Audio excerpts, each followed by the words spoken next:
Hello, welcome to the first event of the Brighteye Edtech Startup Festival. Thank you very much for joining and for being on time. I'm Reese, Brighteye's head of research. For those of you that aren't familiar with our work, Brighteye is the most active EdTech focused fund in Europe, with interests spanning the sector, from the early years to lifelong learning, everything in between. We partner with companies in their early stages, supporting them in their pre-seed, seed, and Series A rounds with both investment and thematic support, wherever we can be most helpful, basically. The inspiration for the festival came from this work. And we're very pleased to be able to see you here today, and really hope you'll be joining us for a number of events across the week. The purpose of the festival is really to provide a space for EdTech founders, startup teams, and members to come together and hear from experts with a range of perspectives, focused on the themes that matter most to those teams. And that's why we focused on the themes we have across the week. So across the week, as you've probably seen in our program, we're hearing from founders, startup leaders, consultants, public organizations, academics, and a range of other perspectives on show, including from the OECD, Duolingo, Behavioral Insights team, TechCrunch, Sifted, GoStudent, McKinsey, Google, Coach Hub, and many more. And we're really pleased that everyone's agreed to partner with us, because it's recognition, of course, of the importance, interest, and broad expertise that's pertinent to both the focuses of each day, and of course to the EdTech sector as a whole. And this list that I just mentioned didn't, of course, mention the fantastic people and organizations that you'll be hearing from today, which is the first of our events on the People Day. This morning, we'll be focusing on sourcing and hiring talent. Some say that investors invest in people rather than ideas in places, particularly in the earliest rounds when pivots, both sort of big and small, are somewhat inevitable.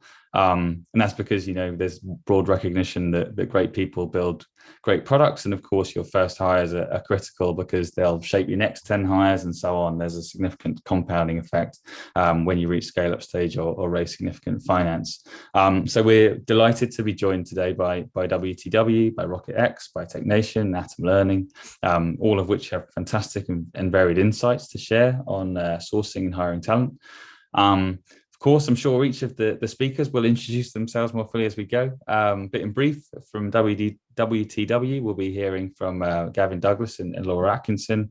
Gavin sits in WTW's Work and Rewards team. Laura Atkinson sits in the Employee Experience team. A second keynote will be provided by Fabian Van Hoge, CEO, co-founder of RocketX. And then after that, we'll be diving into a panel session with George Windsor, Director of Research and Data at TechNation, an organization I'm sure many of you will know, and Chris Williams, Head of People at Atom Learning, a really exciting, fast-growing EdTech company with recently secured funding from SoftBank. We're going to head into our first keynote with Gavin and Laura from WTW. Be sure to take notes and share any questions that come to mind in the chat as they arrive. I'll keep an eye on it. And over to you, Gavin and Laura. Perfect. Thanks very much, Reese. Hey, everyone. So Laura and I, as Reese mentioned, are from the Work and Rewards team and the Employee Experience teams at WTW. So WTW covers a lot of ground across our entire organization, everything from kind of insurance to benefits and retirement. But our teams specifically focus on talent management and rewards and employee experience, employee listening, kind of all of those topics that touch the HR life cycle. We typically have worked with some of the bigger organizations, typically FTSE 500. We're increasingly working with startups and scale-ups, though, and kind of trying to take some of those learnings from the largest organizations and seeing how we can apply those to growing organizations such as yourselves. So we'll pull together learnings from across our teams today to kind of guide you through the journey of attracting and recruiting talent. I guess the first question we need to ask is, why is this even a topic that needs to be discussed? So sourcing the right talent has always been important, and it's never been easy. Even before the pandemic, attracting talent was a challenge, particularly for startups and scale-ups. Over 90% reporting difficulties in doing so. And then along came the pandemic. So for a while, retention actually became a tad easier as folks were reluctant to leave security of their own job. And many companies put a hiring freeze in place, so there weren't other jobs for people to even move into. But as the world opened back up and the recruitment freeze thawed, 2 years of speaking to the same people on Teams every day resulted in a storm of P45s, otherwise known as the Great Resignation, which you may have heard about a few times this year. And now you'd think a flood of candidates in the market would be a recruiter's dream, but that meant there were also a lot of positions to refill and also new vacancies as organisations targeted post-pandemic growth. In fact, multiple reports state that there are now more vacancies than job seekers. So it really has become a candidates market, and finding the best talent, especially that with the in-demand skills, has arguably become harder than ever. In fact, 7 in 10 organisations recently told us that they expected to have issues attracting talent this year. But why does all of this matter? Well, labour already sits as one of, if not the most expensive costs for many organisations. So getting recruitment wrong can be costly. By the time you account for recruitment costs, training costs, loss of productivity and the knock-on impact to other teams as well, some studies estimate the cost of turnover to be over £30,000 per role, and that figure is only likely to rise for those in-demand business-critical roles. And now everybody here is patently aware of how important the right talent is to achieving your strategic goals. As Reece mentioned, investors often invest in people more than anything, but the financial incentive investing in your recruitment practices can often be overlooked. So now we know attracting talent is critical to the business and increasingly challenging to get right. So what can we do? Gavin. So what Gavin and I are going to talk about today is walking through getting the basics right on this recruitment journey, focusing on 4 key milestones of that journey. So we're going to talk through attracting talent and kind of the key actions you can take in that milestone, then looking at articulating the roles you're hiring for to make sure that people know exactly what it is that they're applying for. How do you assess applicants? And then finally, how do you retain those people you get through the door?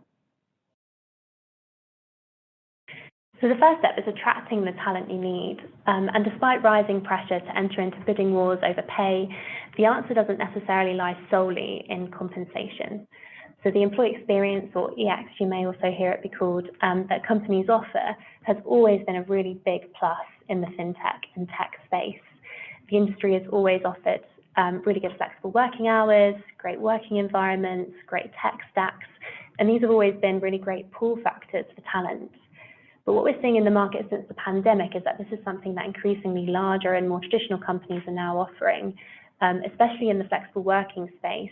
And lots of those organizations are also trying to compete in that digital market space as well. So how do you attract talent in an increasingly competitive landscape? We've got 3 actions around this. The first step is to define your employee experience. And this is much more than just selling yourself as a great place to work. It's also about being strategic with how you position who you are and what it is that you offer talent. And it's often a delicate balancing act between articulating the aspirational employee experience you need to deliver your business strategy while making sure it's grounded in reality, because you don't want talent springboarding out of the organization when the reality doesn't meet their expectations. And at WTW, we tend to talk about EX comprising of 4 main themes. So the first is around purpose. So do you, as an employee, feel inspired by the work you do? And do you feel that the work you do has impact? And this we've always seen traditionally being really good in startups and scale-ups, because you're that much more part of the action, whereas in larger organizations, it can be much more difficult to get that impactful feeling. The second is around work. So do you find your work stimulating, and are you supported with the right tools and resources you need to deliver it? The third is total rewards, which is much more than just pure pay and benefits, which are often seen as hygiene checks. It's largely about career opportunities and personal development opportunities. And finally, people. So from feeling supported by your managers, connected to your colleagues, to being inspired and trusted by leaders. And as part of that work in articulating your employee experience, you also want to be really clear, not just on the experience you offer, but also on the behaviours you're looking for from talent.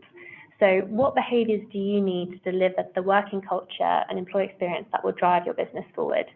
And it's important to communicate these behaviours in your external messaging, because it can be a really easy and effective way for talent to self-segment, helping you not only attract talent, but also making sure it's the right talent for you. And finally, spend some time understanding your competition. The first step is identifying who your talent competitors are and recognizing that they may be different from your revenue competitors or your industry. So as an example, we worked recently with a media company to help them identify that actually they were gaining talent from a really broad range of industries completely outside of the media industry, but then losing talent to other media organizations. And that really helped them shape their recruitment and retention efforts. And the second step is to understand what your talent competitors are offering and make sure you're competing appropriately. So another example is some work we did a few years ago with an FMCG company, and they identified that a lot of their talent competitors were offering really purpose-driven careers. That was something that they weren't offering at the time. And so we really helped them reshape and articulate a more purpose-driven EX. So as a recap, when attracting talent, it's about defining your EX, sharing those behaviours that you're looking for from talent, and knowing the competitor landscape.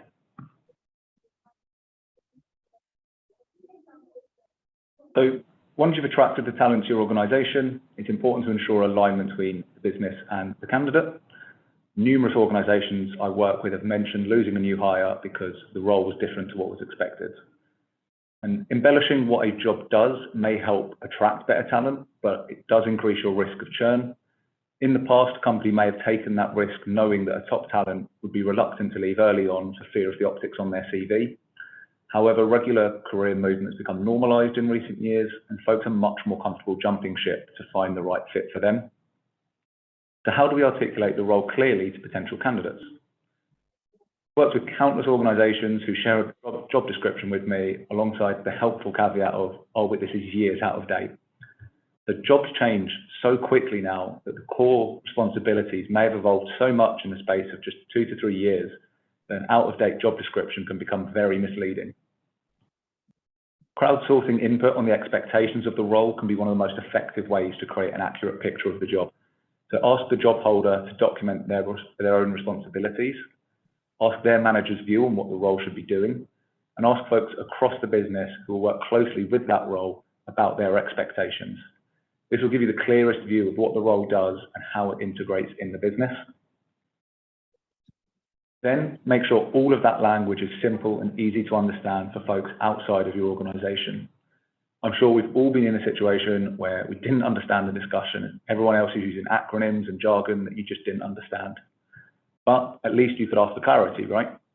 Would you really do the same when flicking through job vacancies? Or would you think the role probably isn't right for you and just move on? To avoid using company-specific or even industry-specific acronyms or jargon, particularly if you're looking to attract talent from outside of your industry. And now where we work is changing. So be totally transparent on your work location expectations. This doesn't mean you have to offer hybrid working, by the way. It's important you have clarity in your business about what works well for you and what will drive success. My colleague recently visited a client's office that was packed, it was loud, there was a buzz, but office attendance wasn't mandated. It was just the culture they wanted, as they felt it would drive innovation. And so they were hiring people who also wanted that daily face-to-face interaction. And so when thinking about the expectations of the role, remember to clearly articulate the job itself, keep the language simple and easy to understand, and be transparent about how often you expect folks to be in the office. Next up, you need to make sure you select the right individuals. It's worth spending time as an organisation thinking about how you assess people to ensure you do this consistently across teams. While large organisations have the tools and resources to implement very robust and consistent processes, here we're going to focus on 3 key actions that any organisation can easily adopt. First up, utilising external assessments can help provide an objective evaluation of the individual's capabilities and working style. However, don't just focus on the candidates. Consider assessing the role's teammates. This can help you identify skills or working styles that are missing in your team so you can fill these gaps. So for example, I worked with a telecoms company recently who had a big focus on innovation. I felt it was key to how they were going to survive in the market. However, when we assessed their leadership team, we found they lacked individuals who were classed as innovators. And this provided them with a new focus when filling future leadership positions. Now, while assessments can provide objectivity, unfortunately, humans are inherently flawed. One of the many ways this transpires is for an individual to show preference for people of the same gender, ethnicity, age, etc. And there's countless studies that show that to be the case. And this feeds into the way people hire. So our office is in the heart of the insurance and financial services sectors in London. And when I pop out for lunch later, there'll be a distinct lack of diversity out there. Yes, there are broader societal factors impacting this, but it also stems from individuals hiring people who look and think just like them. It's important that teams making recruitment decisions are diverse. This drives diversity of thought and appropriate challenge to help ensure you hire the right person, not just the new version of yourself. Finally, skills are the new currency for careers. Seeing this across all industries, companies of all sizes. Jobs are changing quickly, and so skills are what makes people transferable, what makes them valuable. Assessing for transferable skills allows you to focus on bringing in top talent that can adapt to your changing needs. To do this, start by defining the key skills that enable success in each part of the business and have these top of mind when assessing candidates. Yes, specific job knowledge is still important, but consider the balance between knowledge that can be taught and skills that can be taught. Getting the right folks through the door is critical, so make sure to assess objectively in the context of the broader team, ensure a diverse recruitment team, and increase your focus on skills. Perfect. So you've attracted the talent you need, you've made your job offers, and now the task really begins. So we've got this final step on retention, and retention obviously extends well beyond the onboarding process. But there are a couple of steps we see companies taking that mean that new recruits get a great employee experience from day one. And the first is really getting that onboarding experience right. It's so beneficial to spend time designing a process, and it doesn't have to be complex. Even a simple flow chart or user journey charting, who speaks to a candidate when, from making the offer to their first 30 days in the company. It can really help to mitigate the risk of information not being shared, where, as you grow, often recruitment and onboarding efforts are shared increasingly between multiple teams, whether that's kind of a growing HR team, whether that's the team that the candidate is being recruited into, or whether you start to use external recruiters. The second is really leveraging any assessment insights you've used throughout the recruitment process and use them as a springboard for focusing on candidate development from day one. So Gavin mentioned kind of external assessments that you may be using. You pay good money for these, and it's really important to get the most out of them. So for example, we offer wave assessments. They just show people's working styles. There's other external offers as well, but they're a really great conversation starter around helping individuals reflect on their working style preferences, areas for improvement, and can easily help structure an initial conversation for managers when they won't necessarily know much about that individual. And it's also great for new joiners, you immediately feel the company is investing in you. And finally, just continually listen and learn. So, seek employee feedback once it settles in. A lot of our clients send automated surveys 6 months after individuals have joined the organization. And they're using those surveys, not only asking them about the recruitment and onboarding process, but also general questions about their overall employee experience and using that insight to enhance both. So as a recap, get the onboarding process right and consistent, maximize any assessment insights that you're gathering by putting them to good use in initial development conversations, and finally, make sure you're continually listening and learning from new recruits. So Gavin and I have walked through those 4 key milestones really quickly of the recruitment journey. Just as a bit of a recap, we walked through attracting, which is all about defining the employee experience you offer, including behaviours that you're looking for, and making sure you position yourself well against your talent competitors. We talked through articulating the job role, so this is all about knowing the skills that are needed for that job today, keeping the description simple and jargon-free, and being really honest about where and how you work. We talked through thinking about how you assess candidates, so be clever in filling work styles gaps you may have in the team. Know that a diverse recruitment team is more likely to recruit diverse candidates, and focus on skills. They're the future currency of careers and will help you hire a more fluid workforce. And then finally, it's never too early to think about retention. So spend time designing that onboarding experience, maximize any assessment insights together, and take the time to listen and learn from new recruits. So a very whistle-stop tour through those 4 key milestones of the recruitment journey. Hopefully that's given you food for thought on some key things organisations can be doing to get the basics right. Brilliant. Thank you very much. Lots of really valuable insights and really practical as well. So thank you for that. Really personal point as well on being honest about job descriptions, particularly within startups, I think, because it can be very, very messy in the early days. And of course, it becomes a little bit better structured towards reaching that scale up stage, but it's still, incredibly important to be accurate about those things. And more or less right on time. In terms of our schedule. Let's now head to Fabian, CEO and co-founder of RocketX. We'll be seeing Gavin and Laura again soon for the panel, but over to you, Fabian. Thanks, Reese, and welcome everybody. Give me 1 second, because then I will put it on slideshow. Here we go.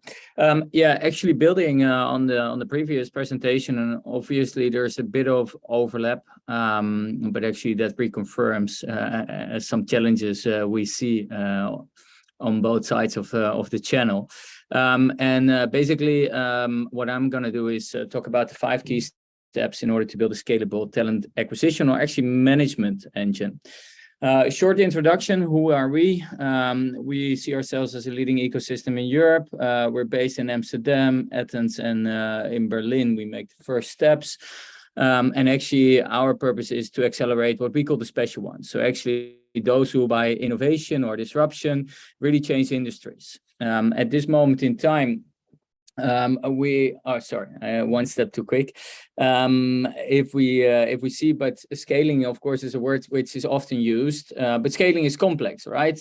Because it encompasses so many elements, and it really goes to individual elements like, okay, do you have the right value proposition, the right branding, the right content, you need technology, and all of these things which you see on the left hand side are basically there in place in order to build seamless journeys, and irrespective whether it's a talent journey or an investor journey or a customer journey, we're always in the process of acquiring, retaining, and developing those single individuals.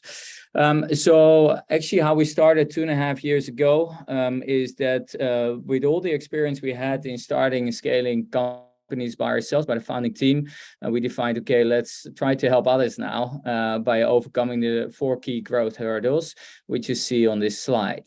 Now, today we're going to focus in on the people, so the talent journey. And actually, we work with more than 100 companies on a day-by-day level, and they're also backed by the best VCs in Europe. In all fairness, I know this is maybe a little bit your UK-centered event. I think we have a few customers out of the UK as well, but around 90% of our customers are either in Western Europe or actually we also have customers in the Nordics and Israel. Only around 40-50% is from the Benelux. Now, one topic which is really clear, and that's most probably also why it's on day one of this festival, is that access to talent is one of the largest operational risks, right? And actually, if we want to underpin this a little bit with data, and actually I can give this data by city, but it doesn't really change, is that last 2 years there was a lot of buzzwords around, we are short of backend developers, and of course Corona COVID helped a bit because that gave us the ability to offshore or remotely structure our development. But actually, what you see more and more in the last 3 years is that there is also a real big battle around commercial talent. If you see some of the stats, that more than 50% of the headcount is actually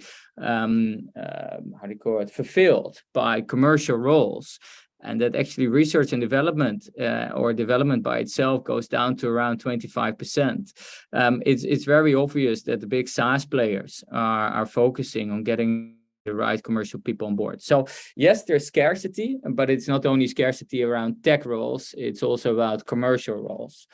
And then I think the other one, it was a really nice article by Sifted, that due to this scarcity, the salaries jumped so high, and we were exposed by it on a day-by-day basis. Meanwhile, we're with around 90 people, and we started 2.5 years ago. So actually, we had to scale our own company in this period as well, and it became harder and harder, in all honesty. And of course, these kind of salaries for most starting scale-ups, especially in early stages, so let's say until Series B, are impossible to compete with the big players on a salary level only.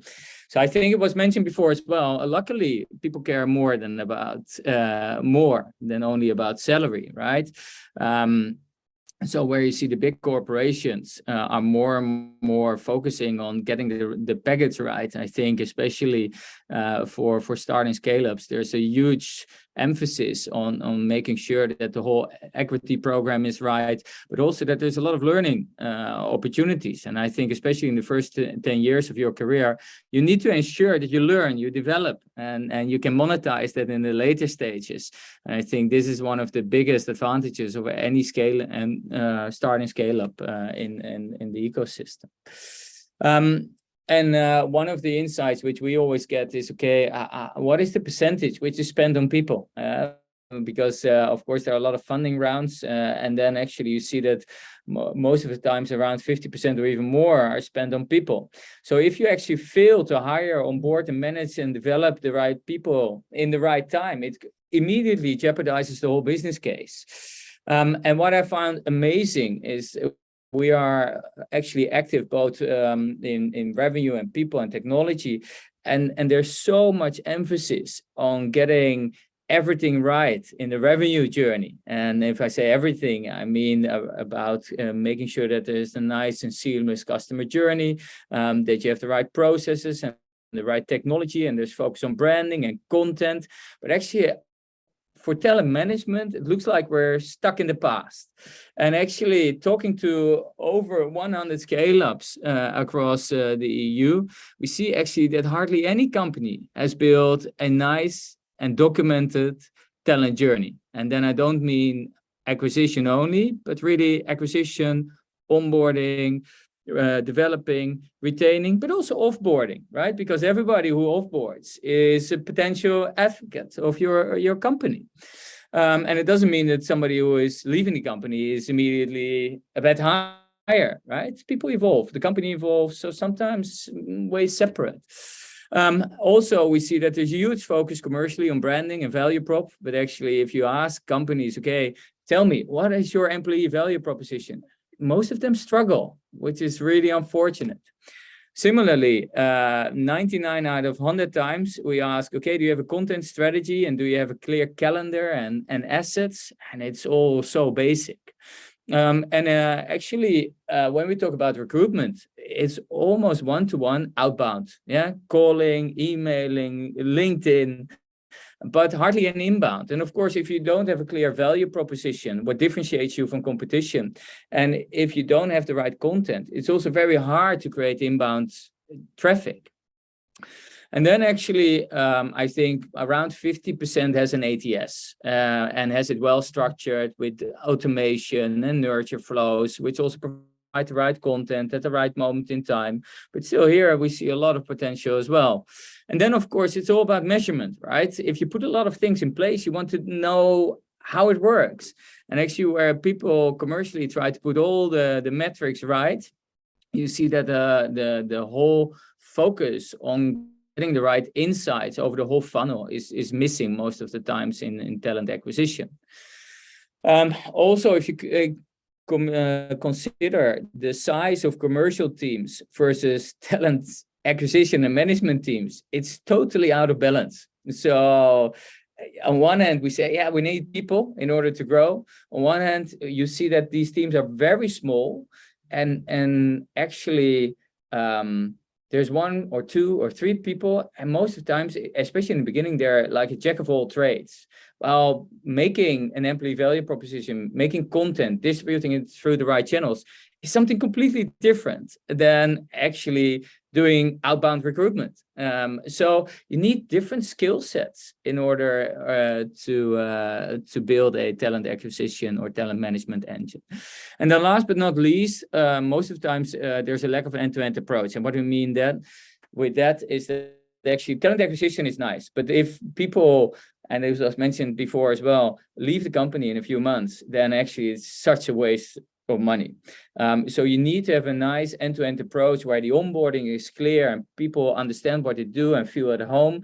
And I also liked very much a comment of WTW on be clear about what you expect, right? Remote or on-site or hybrid. Choose. There's enough people in the world. You need to choose something so that you incorporate it with your core values. And also make sure that you retain and develop people. People are there for the journey, right? They want to learn, they want to evolve, and they want to make maybe horizontal steps and sometimes a vertical step. And that's the nice thing in the scale up, right? You're growing fast, so you can offer job opportunities so fast if people perform and develop, which actually in the corporate is way more difficult. So actually, from our perspective, it's time to reimagine a little bit this whole thinking about talent acquisition, but also move to end-to-end talent management. And actually, we have 5 key topics which we want to discuss today. And of course, you already heard me talking about some of these topics, which I want to deep dive a little bit. So first of all, it's really important to have this end-to-end approach. Secondly, your value proposition needs to be crystal clear, and not only by the founding team or the management team, but by everybody. If you have 90 or 100 people, that means that there's every day 90 or 100 opportunities where people talk to other people and explain what they do and why they work at your company. So make sure that the value proposition is crystal clear and in everybody's mind.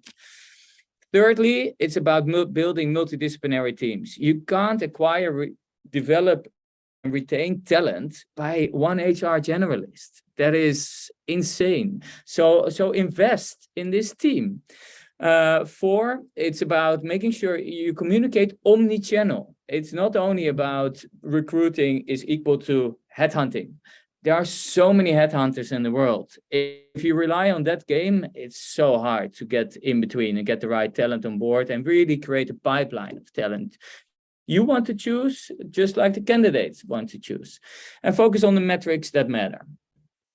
Now, thinking about end-to-end, we built this model and it looks difficult, but actually it's super simple, right? It's about making sure you have a clear value proposition, try to attract the right talent. They need to discover, so they need to understand if they look at the channels, if they look at on the website, what you do, what makes you special, what is in there for them, what their job description is, so that they can apply. And then you need to have a crystal clear interview process. And here we see a lot of challenges as well, meaning that actually hiring managers are not lined up. And what kills deals also in the hiring process is that people are unclear on what the next step is, or that the whole process takes way too long. So make sure that there's a clear process, the candidate knows the process, also that it is not too long. Sometimes we see 5 rounds. It's insane, right? In the current market on junior roles to do 5 rounds. For a senior hire, yes, but for media or junior, you need to be way quicker than 5 rounds. And then actually make an attractive offer. And the offer I will explain a little bit later on. And then it's about onboarding. And the onboarding is one of the most important things in the world, right? You want people who really love your company, after week 1. And actually what we do in order to make sure that they articulate our value proposition in the right way is we onboard in general, I think around 3-4 people per month at this moment in time, that we actually give them the exercise to pitch to the whole company in the Friday afternoon huddle, the employee value proposition, but then from their own perspective. Of course, it's blended with our messaging, right? Our why, how, what, but they pitch to everybody why they joined after a week. And actually, this really makes sure that everybody who goes outside can articulate this in the right way. Now, there's a lot of content underneath, right? Because it is an easy process, but you need to make sure that every touch point is crystal clear. And whether this is the management of your channels, your content strategy, making sure your landing pages convert and that you actually measure it, but also that your hiring team, the hiring process, the automation, everything needs to be seamless. So think about this journey. And actually what we did in the beginning when we were still really young is we put this into the office. And every week we went through it and we put some posts on it. It was just 30 minutes. Okay, where do we need to improve? Where do we need to improve? And now I think we're pretty mature in doing this, but in this sense, you really bring the journey to life and you make sure that everybody who goes through the journey can make his own proposals on, okay, how to improve the journey. The second topic is you need to fuel journeys with data and content. And this is about content. It's about the employee value proposition and the employee brand.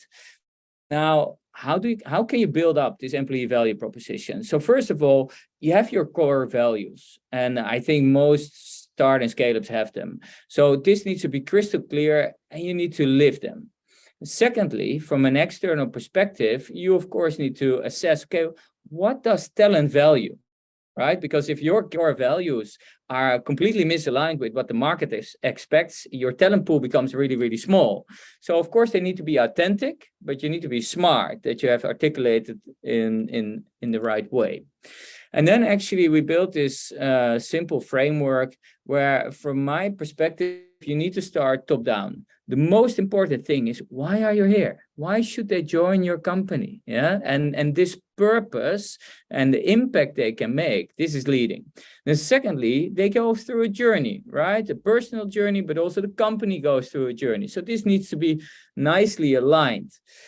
And last but not least, the foundation, the hygienics, is the compensation, yeah, and the benefits. And this is not only salary; it's also about equity or how do you call it, stock options, which can actually attract the greatest talent. And actually, we onboarded a lot of talent especially in the first 30, where from a compensation perspective, people took a hit on the fixed salary because they believed in the journey. They wanted to join, they wanted to make an impact. So make sure that when you build a why, how, what, that it incorporates these kind of elements.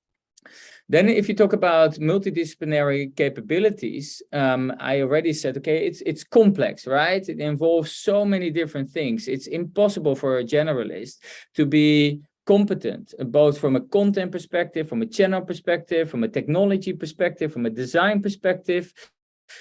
So from that perspective, try to build a multidisciplinary team where you have people together, they are responsible of the talent acquisition and management journey, but you have talent acquisition specialist. And this is something else than a content marketeer or a growth marketeer who are responsible for getting the right messages out and for acquiring the right people into your funnel. It is something else than a tech and data specialist who can formalize everything in processes and the right systems. So build this multidisciplinary team. And it doesn't mean that on day one, you need to hire all of those capabilities, but then use maybe freelancers or companies who are specialized in this. And some roles, you maybe need only 1 day a week, like tech and data. But if you don't build seamless journeys and into systems and automate them, it becomes useless and becomes very hard to scale. Then from an omni-channel engagement, so now we're going to focus a little bit more top of funnel. It's important that you have the branding, you have the career page where people can land and discover what you offer, and also what the specifics of the role are, so in the right job descriptions. And now you should have not only outbound messaging, but also inbound messaging. And therefore, of course, you need channels, right? And this is where you can basically use review websites, but also make content with backlinks, organic social, organic search. So there's a lot of elements which you can use, and a growth marketer can help you with that, right? So I'm also not a growth marketer, but the principle is simple. You need attractive content, you need the right channels, and they are the specialists who can get the people in. And then, of course, your career website needs to be spot on, right? And people really need to understand what makes you unique and what the role consists of and what makes the role unique. And then, of course, you have also the outbound part. And then you have your ATS, and try to make sure that you automate as much as possible, because always be closing to the next step. Last but not least is measure. So if you have the infrastructure in place, you can also start measuring things, and you can start to understand, okay, what is the traffic which is coming in? What are the conversion rates? What is the inbound versus the outbound ratio? Who is good in hiring? Who is not good in hiring? Because there will be differences in your company. So measure it and optimize it. Help people in this in this journey.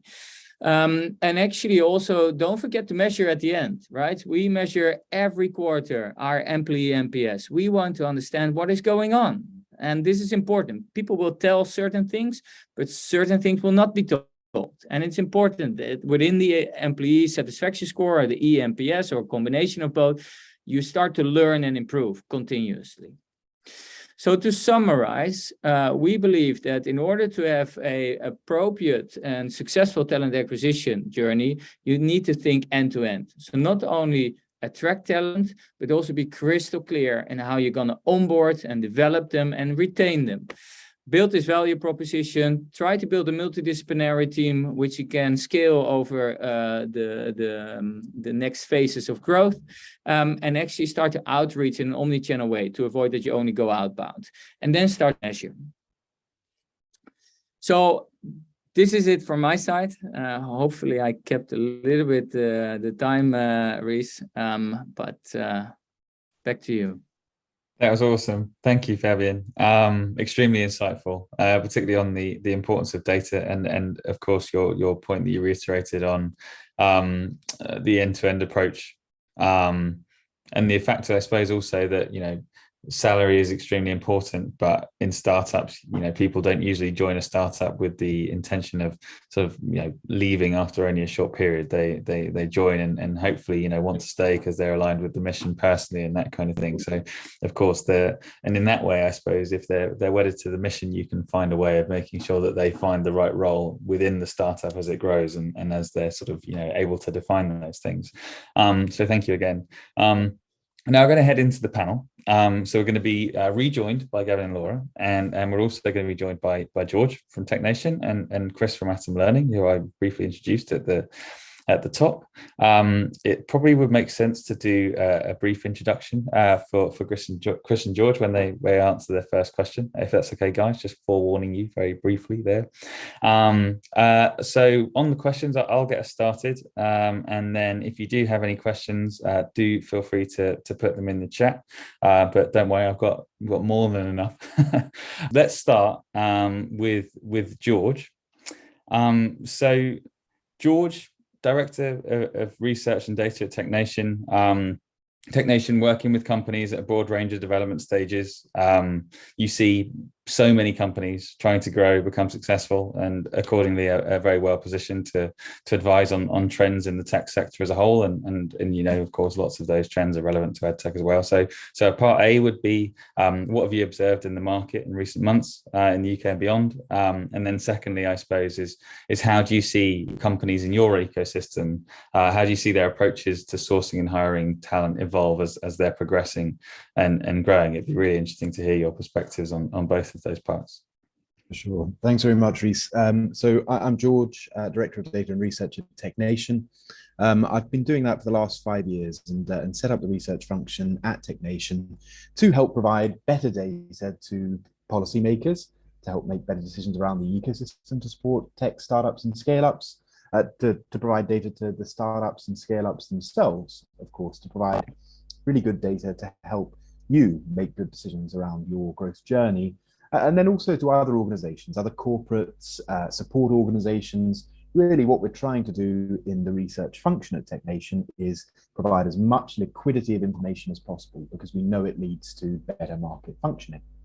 Across TechNation, we act as a growth platform for tech companies and leaders. So we run growth programs that are accelerator style programs for really fast growing high potential companies in the UK. We also run the TechNation Visa with the Home Office, which is part of the Tier 1 global talent visa route.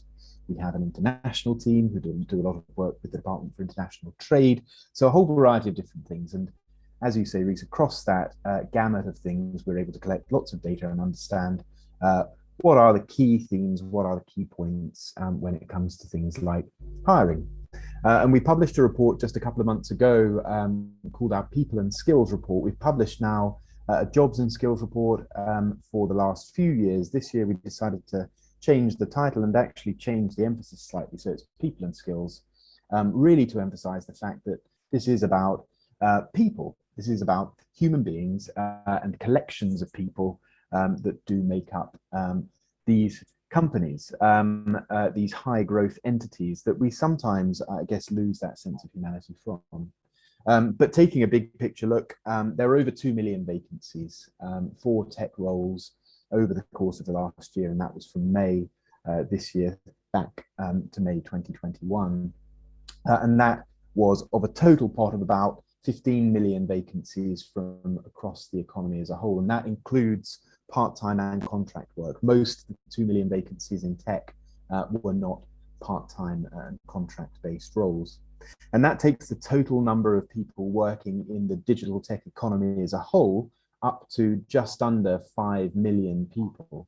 That does include people working in tech roles outside of the tech sector, and it includes people working in non-tech roles within tech companies, which is actually a really important part of the mix too. And we can see that tech salaries have boomed over the last year as well. And in fact, they're pulling away from non-tech salaries, which could potentially be problematic when we look at this from a sort of whole labour market perspective. We are seeing that trend sort of continuing, and it may be creating a bit of a fragmented sort of two-tier labour market, which we're cognizant of. And I think one of the best ways in which we can start to address that is by raising awareness of the opportunities in tech and the wide range of applications. I guess Edtech being one of those really interesting areas, but fintech, health tech, energy tech, all of these areas that we know are incredibly important, not just for the future of our economy, but also the future of our lives and our societies and our culture. Thinking about particular trends that we've seen, I guess, among scaling tech companies and startups and scale-ups as they grow in different stages of their growth, I think it's fair to say that as companies grow, of course, they develop more scalable hiring solutions. They have more scalable and repeatable models by which they can retain staff and retain people within their organizations, but there are some nuances. And we've worked to try to segment that for companies on our growth platform, a platform for tech leaders in startups and scale-ups. We have about 1,700 users from across about 1,400 companies now. So we've got a good, hefty set of data from across those different organizations. And what we can see is that those companies at seed stage are really in the sort of white hot competition for hiring highly technical roles and often business development roles. We see those two areas being particularly acutely important for those firms.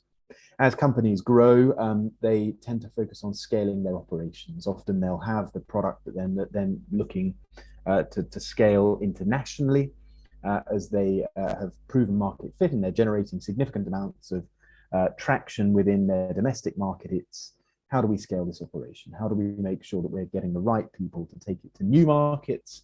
How do we get the right people in to ensure that the product is diversified or matured? And it's less of an emphasis on perhaps the initial development stages than in some of those earlier companies. Of course, that varies by sector. And we can see that companies, particularly deep tech companies, that sort of umbrella of companies doing really R&D intensive activity in new and emerging tech areas, they'll often have a longer lead time towards that scale up of operations. But it tends to hold true for many of the companies that we work with. And then finally, as I already alluded to, companies at the sort of series B, C, D stages plus, they tend to follow sort of similar trends. It's the main differences are between seed and Series A, and then you see sort of the remainder as they get to later stages following a similar track. It is about international expansion and hiring the right people internationally to help scale geographically. There's often a bit of an inflection point that is just about visible where companies might look to exit, and they'll probably bring on a few different people in order to help them exit, whatever that exit might look like, a listing or a merger or acquisition or whatever, but they'll bring expertise in to assist with that.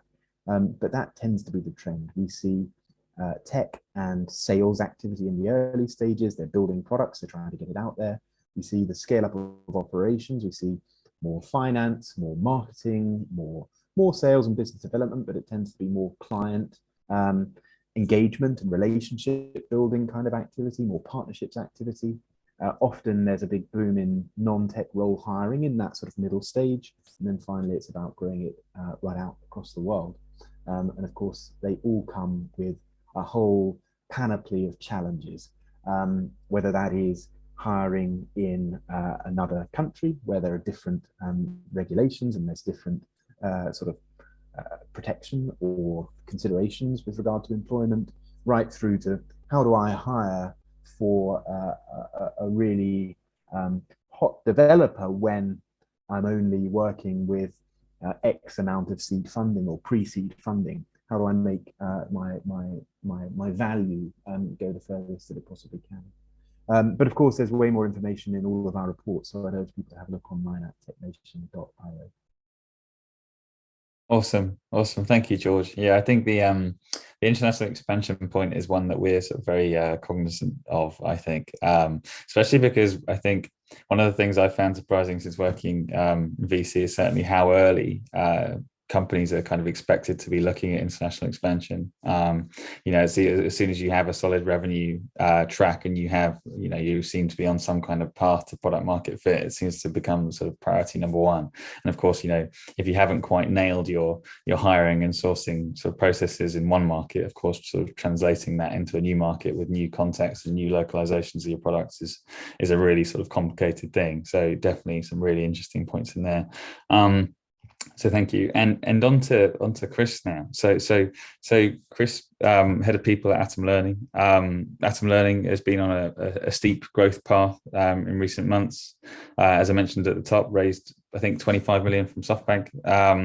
Imagine you've been going through incredibly intensive hiring cycles to scale up your operations and building your team in accordance with your strategy and organizational objectives. How have you found sort of scaling that process, from your smaller team to what will inevitably be a much larger team, especially, as I say, because of the effects that VC funding has on those trajectories? And I suppose a part B would be, are there any areas or strategies that you found that have been sort of particularly successful for you that you think might be replicable for other startups? Thanks, Reece. Yeah, I'm talent acquisition lead here at Atom Learning, and we have gone through quite an incredible scaling up process. I think when I first joined Atom, we were around about 55 staff members. We didn't have an applicant tracking system, and there was kind of lots of work to do there in order to make sure we had a great proposition to go to market. It was really interesting to listen to Fabian and George and the other speakers we had on earlier on, just talking about the processes and systems. I think from Fabian, I mean, that's the holy grail, really. If you can get all of that, that's amazing. But when I joined Atom, we didn't have that. So no applicant tracking system when I first joined. And I think for many people that are in the sort of startup space and perhaps looking at all of the stuff that Fabian talked through, we definitely didn't have that. I think initially it's looking at the processes you do have, looking at what you're trying to achieve. We went through Series A funding and went from 55 staff members to well over 100 very quickly. And it's about assessing, do the processes that exist going to meet the needs of the hiring moving forward? And they didn't at Atom. So implemented an applicant tracking system and then started to look at, okay, how do we then go to make sure that the managers we've got who are going to be doing the interviewing and assessing the candidates, do they have the right information to be able to make the decisions to hire the right people into the business? So when you first hire a startup, you might have a lot of people that have never been hiring managers before. They've never been through significant interview processes. They've never completed scorecards. So it's ensuring that those people are geared up to make the right hires and then go into market. And what I would say is, if you haven't got all of the things that perhaps Fabian was talking about as a co-founder or somebody within talent acquisition, maybe the first person in, is really just to get started, have conversations with people that you want to potentially attract in. And the first question really should be about, why is that person looking to leave their current role? Going back through the pandemic, some of the success stories that we had, and we've hired people out of Meta, Facebook and Instagram, and many people might ask, well, how did you manage to convince somebody to go from, arguably one of these huge tech scale-ups where they've got everything to come and work for Atom Learning? And everybody's got a different reason about why they might want to leave their current position. Sometimes that is, they don't like the boss, or they want more autonomy, or they want more salary. And it's about tailoring your co-founder story to those individuals. And perhaps maybe not trying to appeal to everybody, just trying to resonate on a couple of points and find out why they're looking to leave, and then put forward a good proposition of why they should come and join you. And sometimes when you have a conversation with a candidate, it's about being honest and saying, look, I don't think this is the right move for you because we can't give you what it is that you're looking for. So yeah, really difficult, I think, initially to try and do all of the things that you want to do with limited resources. Iterate on the processes that you've got. So start with something, and as Fabian said, use data to assess, did that work for us? How do we get a little bit better at that? And just keep pushing in all of those different directions as much as you can until you've got this full, all-encompassing talent acquisition strategy and process for assessing candidates in order to get them in. So Risa, I hope that answers your question. It does. Thank you very much. I think, some really interesting points in there. I think the one of them that stood out was the importance of having the right level of formality within hiring processes, rather than not sort of going overboard where that's unnecessary, particularly when you're in a young company and looking to be as nimble as possible. And then secondly, I suppose around making sure that even if someone is on paper, absolutely, perfect fit, they've got an unbelievable background, they've worked at one of the FANG companies, there's no point sort of hiring someone that you can already see, won't be a great fit further down the line, or where there's a fundamental sort of misalignment between what they want and what you want and what direction, you can possibly go in together. And I suppose I reckon it must be very difficult to say no when some of those people come along and you're like, unfortunately, I'm not sure it's going to be a perfect fit. So yeah, really, really interesting remarks. So thank you. Now I'd like to move into a question for Gavin and Laura around retention and the role of rewards within retention. You've mentioned that you work, very, very closely with lots of companies. Lots of those companies are very big, increasingly moving towards companies that are at a slightly earlier stage. One of the really interesting sort of areas of incentives for people that are joining startups is around balancing salary expectations with equity expectations. And I suppose, the role of progression within that, both in terms of salary and equity, but also in terms of, progressing in seniority through the business. So I'd be really interested in your thoughts, and I think others would be too, in any guidance you can provide in terms of how to balance salary expectations and equity expectations over time.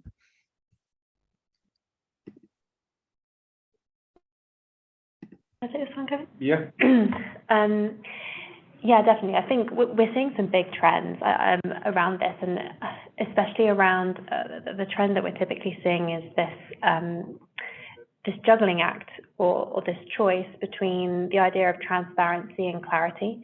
So you may have seen it's going through consultation at the moment in the EU around mandating companies to, for example, share their pay scales with employees, and for companies that could open up lots of challenges in terms of how do you communicate those to talent within the context, as you said, Reese, about those development conversations and expectations.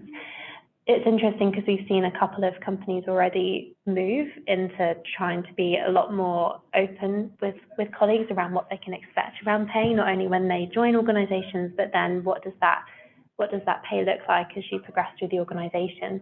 And the topic of conversation that keeps coming up is clarity versus transparency.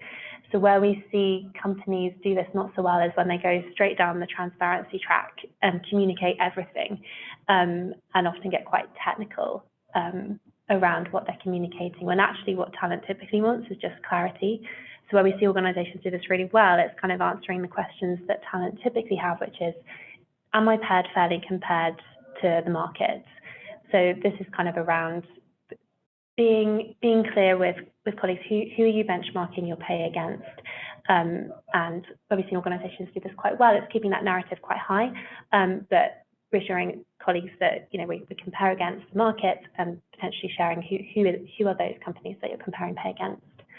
And the second question people want to know is, am I paid fairly compared to my peers? Which is around kind of communicating where people sit within salary ranges. So where we see organizations do this quite well as part of those kind of annual pay reviews is not only communicating kind of any salary increases, but then saying to people, okay, well, you sit kind of within the lower quarter or the upper quarter, not necessarily communicating what those figures are at either end, but then structuring those conversations around, okay, well, if you're in the lower, these are the behaviors and skill sets we need you to develop to move further up, or if you're in the upper, this is what you need to do to kind of move into that next role. Obviously, that's from a very kind of large organizational perspective, but I think some of those fundamentals can apply to anyone. It's kind of articulating who you're comparing against, and then for that future progression, kind of where you sit within kind of any salary ranges that you have.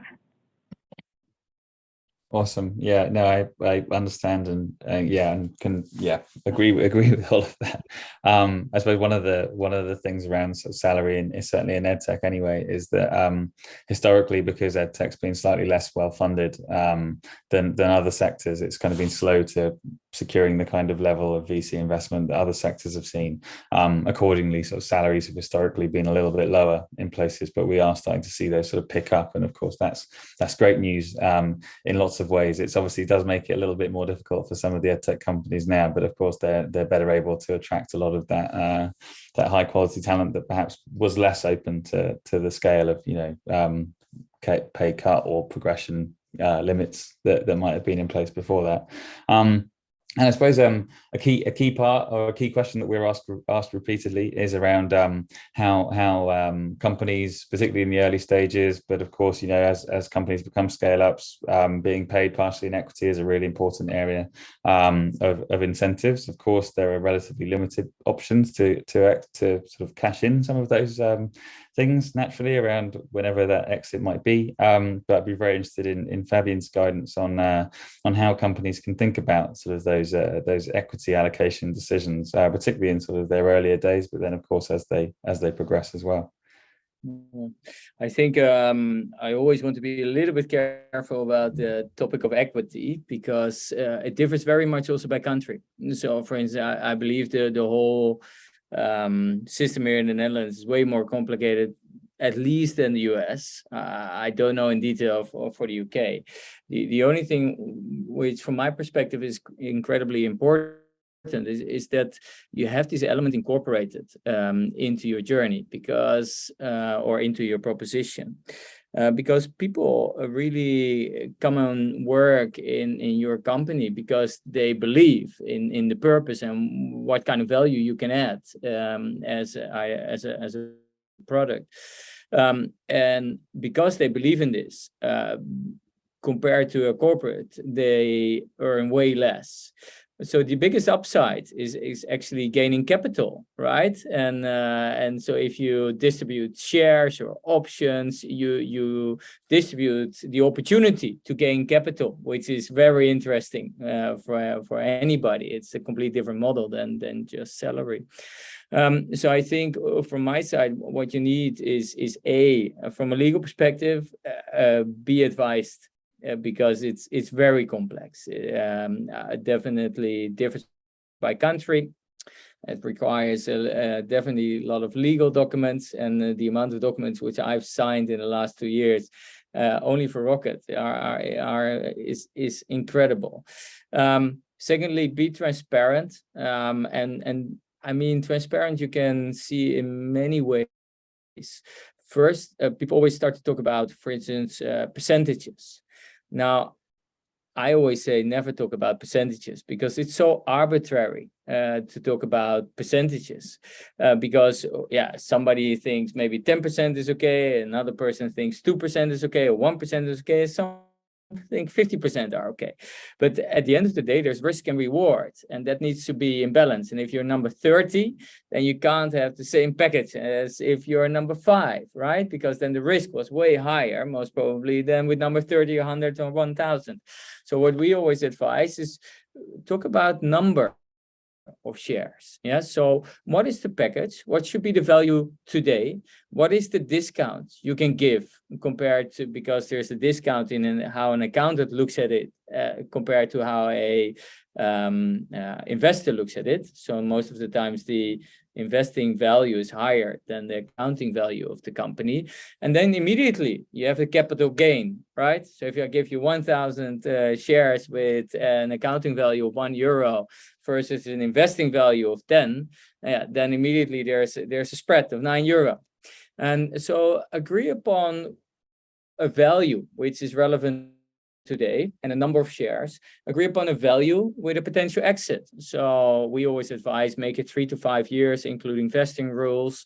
And somebody needs to be able to opt out after 3 to 5 years. And of course, after 5 years, they have more than after 3 years, right? This is where the vesting comes in. But I think that transparency to make it super practical, talk about number of shares, talk about value you can offer today, and talk about what kind of value they expect in years. And in all honesty, in all those discussions, I've never been confronted with strange opinions. However, when I started to talk about percentages, it went all over the place. So that's a very practical, advice. So firstly, make sure you're advised in the right way and that you set it up in the right way. It will cost money, so be prepared to invest in that. But it is the most important element which you have. And secondly, make it very practical, super practical. And at one moment in time, my learning is that especially in the founding team, the first 30, your key players, it's useful. It becomes less and less important over time when you get more people and when they are less, or when they are more junior as well. Yeah, definitely agree on. It's incredibly rigid. Only being able to sort of sell shares when sort of some kind of mega exit happens. It is kind of obviously it works in that it makes sure that people are very loyal to the company they're working in, but then at the same time it does necessarily mean that people are sort of hanging on, and of course your tenure, the shares you have should extend with your tenure and that kind of thing. But yeah, it's a very complicated area, and I'm not sure there is kind of a perfect model that certainly I've seen yet. But either way, it's a very interesting additional sort of incentive structure. I suppose obviously it's most significant for those joining early, those taking on the most risk, and I suppose there's a reason why those sort of equity points sort of gradually reduce over time. And so a question now for George and Chris. George, you have sort of the bird's eye view of a lot of these things. One of the things that, of course, is that every startup, certainly tech startups, are dealing with is needing to balance hiring into roles that are some are very easy to fill, some are a bit more difficult to fill. That will of course vary by whether they're technical or non-technical. But based on sort of insights you have, what are your thoughts on the roles that are particularly easy to fill, challenging to fill, and sort of any advice you might have around sort of approaches to that? And we'll start with George first, and then go to Chris with the same question for, of course, the Edtech startup perspective. Perfect. Well, I'd be slightly loath to begin with to say that any roles are particularly easy to fill. We've seen a 42% increase in the number of advertised roles right the way across tech over the last year, and obviously that's massive compared to what we've seen in other areas of the labour market. But obviously it's being driven by some particularly acutely demanded roles, and they include the likes of software developer, which you might sort of not be surprised by. Software developer continues to lead the rankings for the most demanded role across the digital tech economy by quite a long chalk, actually. But other roles that are being heavily demanded by employers include business analyst roles and product manager roles as well. And over the last 6 years, actually, we've seen a huge leap in demand for product-based roles. They have sort of been fairly non-existent, actually, sort of 10 years ago, and now are an absolutely core part of any fast-growing tech companies, as we all know. And they are a massively core part of the rankings as well in terms of the top roles demanded. We've seen the product manager roles and product owner roles have increased by about 8 times and 6 times respectively over just the last year. So yeah, massive increases there, and that means that these roles, because we're not seeing the same increases in the supply for this kind of talent, that these roles are proving more and more difficult to hire for. We've also seen a massive jump in data and data architecture roles over the last year. They increased by about 1,000% over the last couple of years, in fact, from 2019 to 2021, and obviously are integral for scaling operations, for scaling data-driven decision-making, and for enabling better understandings of consumers, of markets, of prospective clients. So somewhat unsurprising, perhaps, when you see software developer right at the top there, but we see these things so rapidly changing, and obviously multiples of increases over very short periods of time, that it's obviously really important to just keep track of these roles and keep track of how quickly they are changing, because in the case of product, in the case of data, in the case of data architecture and infrastructure in particular, yeah, it's a very, very fast moving feast. Brilliant, thank you, George. Really insightful as always. And Chris, what's your perspective on this, based on your experience at Atom? Yeah, I think tech roles have always been difficult to hire for the fact that there's a lack of talent in the market, and there's a huge high demand for it.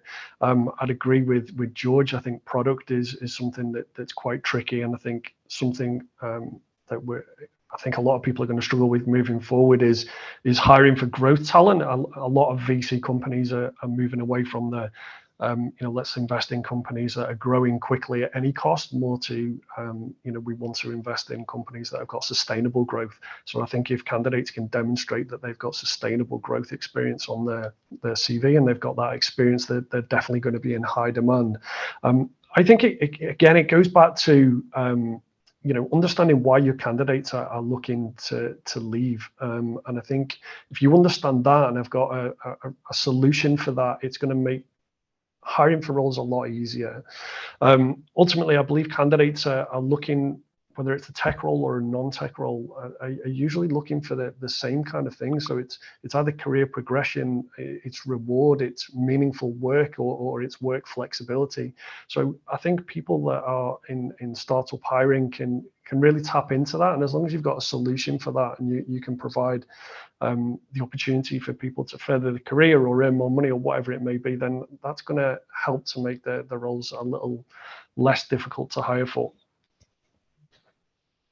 Very interesting. Very interesting. Thank you for those perspectives. For those of you with a keen eye on the clock, you'll notice that we've sort of run over quite significantly on the panel, because because all of the comments were so interesting. But we have had a couple of questions coming through various channels, and rather than going into breakout rooms, I'd like to invite anyone who'd like to share a question or a comment to raise their hand, and then Hege and our team will be able to spotlight you so that you're in speaker view, and we'll be able to sort of share those. Seen a couple of questions in the chat. I don't know, Ralph or Rajeshwari, if you'd like to sort of share your comments or tips, and potentially if you'd like to focus that on one of the panelists, that would be really great. I'm Raj, a co-founder of a very, very early stage edtech company, and I was just, well, it wasn't more of a comment, I guess, than a question, but I'm happy for anybody to pick it up.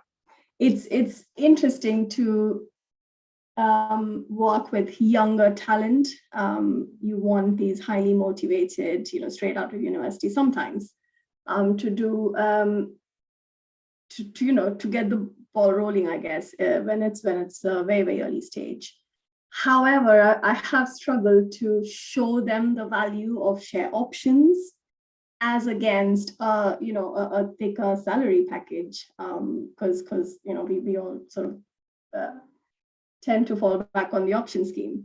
Any tips on that? I mean, how do you, because they've, this is all new, these kids, they want to be part of an exciting startup, they see the vision and they come on board for that. However, they are taking a big cut on salary against what they might get in a fintech, for example. So any tips on how we can speak with and communicate this with younger talent? Reese, I can't hear you, but yeah, I saw your hand raised, so Fabian, go for it. Sorry. Yeah, I've got two comments. So first of all, make it super tangible. So in other words, what are the shares worth today, and what could they be worth, best case, worst case, medium case, in about 5 years' time? And don't make it too long, right? Because if they are straight from university, their time horizon is maybe different than mine and yours. And secondly, and maybe this is even I'm throwing in a little bit of a challenge, I would not go for people who just come out of university, because and especially early days, you need people who understand how a company works. And unfortunately, also myself, I didn't have a clue when I came out of university. Yeah, so I would really start to hire maybe with 2 or 3 years experience onwards. You pay a little bit more, but you will get way back more return. And it saves you a lot of time in onboarding and getting people up to speed, because they know hopefully how a company works. While if you need to onboard them and your company is new and you're growing fast, and we might pivot still a little bit, and then you get somebody straight from university, you have so many moving parts. Yeah. So a little bit of a challenge from my side. Yeah. So on one hand, make it super tangible and make it not too long from a time perspective. But secondly, I would challenge that you hire predominantly people straight out of university.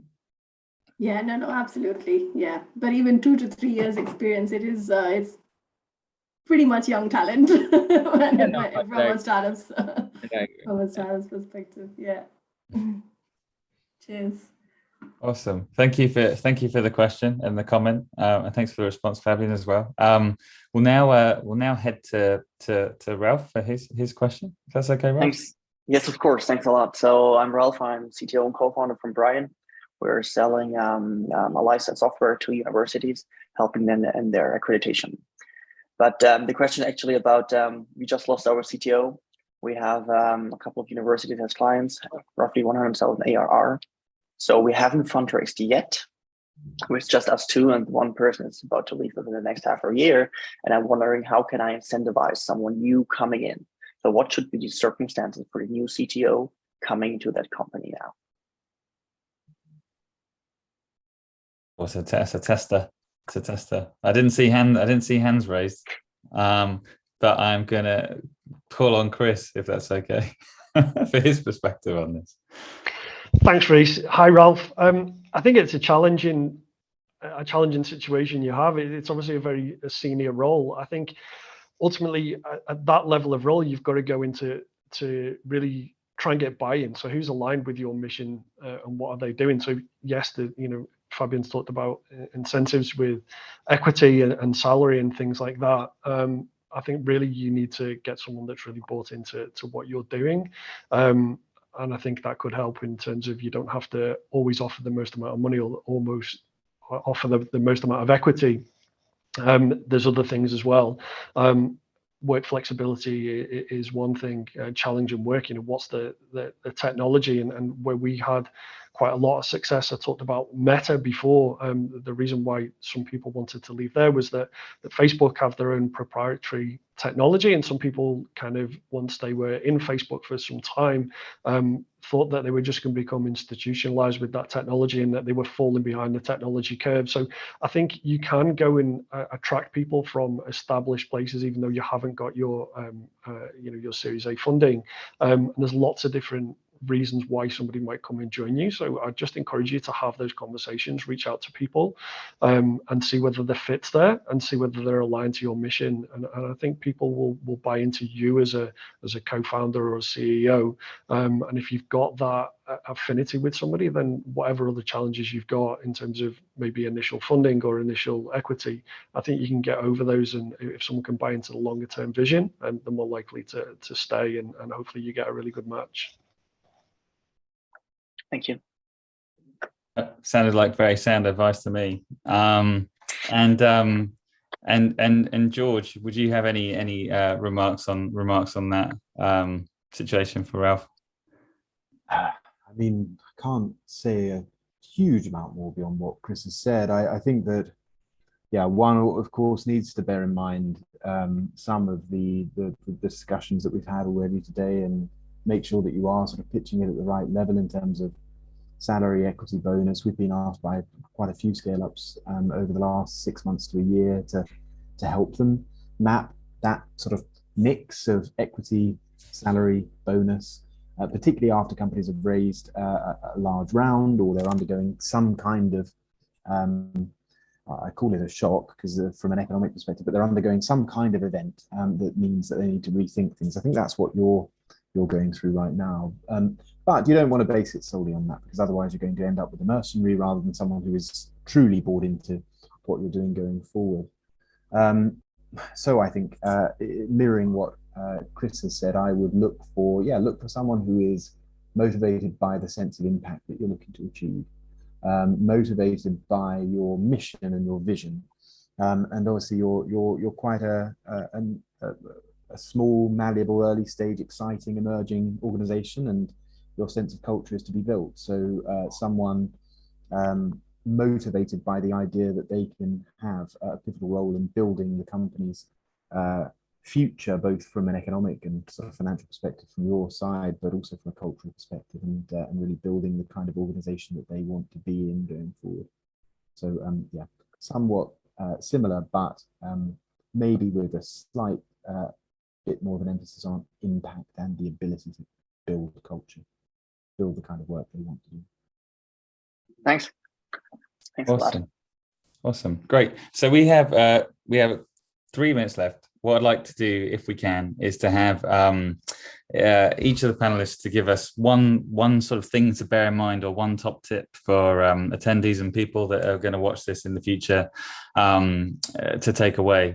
So one piece of really important guidance that you think they should be taking away around hiring and sourcing talent. Please keep it to 30 seconds or so. We'll start with Fabian, then we'll go to George, then we'll go to Gavin, Laura, and then we'll go to Chris. So here is the quick fire round. That's cool. So the key learning from my perspective, always look end to end. So build seamless talent journeys, both from an acquisition, development, as a retention perspective, because it needs to match up, right? So the acquisition process and what people get at the end of the day to be fully synchronized. So from my side, one thing that we haven't touched on explicitly today is a real emphasis on inclusive practice and thinking about promoting diversity. And that would be one thing that I'd really major on. The way in which I think we do that is obviously multifaceted, but tech jobs should be for all people. And I think raising awareness about the opportunities that are available in tech for people from a variety of different backgrounds, both in terms of their own personal and professional characteristics, but also in terms of the variety of different sectors and roles that can be worked in tech is incredibly important. So I think as employers in the audience and obviously on the panel, those people here, I think we ought to all be thinking more about how we can make tech the most inclusive place it can be. Ultimately, that will help us solve some of the big challenges we're facing currently in terms of hiring and retaining the best talent. For W2W, like our typical client base has been the big companies at the 3500s. We're increasingly working with scale-ups, and that's because they realise that they need the HR infrastructure in place. They need it to manage when it gets to over 100 people essentially. But nearly every scale-up we work with tells us they wish they did it earlier. They wish they'd been putting that infrastructure in place when they had tens of people, because it's easier to put that change in place and to get people bought in to some processes. And they don't have to be kind of robotic processes. You can still have the human element to them. What I'd say is do it sooner rather than later, and get that in place before you start to expand, and it becomes difficult to add new kind of processes and infrastructure. I think from my perspective, externally, it's about having conversations, finding out why the reason people are looking to move on from their current role, and making sure that you've got a really good proposition to get them to come to your company. And also conversations internally, make sure that your hiring managers are comfortable with the process that they have to go through. Be very flexible with those processes. If something doesn't work, then make changes and move quickly, because I think that's a huge advantage that you'll have over some of the more established and larger tech companies. Amazing. So 4 really, really important points to end on. So thank you very much to all of our panelists and to everyone for attending, and to people in the future who view this. Certainly learned a lot, and we really look forward to sharing more about this conversation, and I suppose compiling some of the presentations, making sure the resources are available, and also putting together some of the things that we have shared with the startups we work with as well, to make sure that information is in a sort of coherent presentation, because of course it's such an important area. As mentioned at the top, this is the first of a number of events this week that we're hosting. The next is at 2 p.m. UK time, for those that are attending internationally. Something to bear in mind for your diaries. I think you might have had an invitation anyway. But yeah, we've really enjoyed the conversation. So thanks again very much for joining, and thanks again to our brilliant panelists. And we look forward to staying in touch with everyone. And yeah, have great days, great weeks. Speak soon. Cheers. Bye-bye.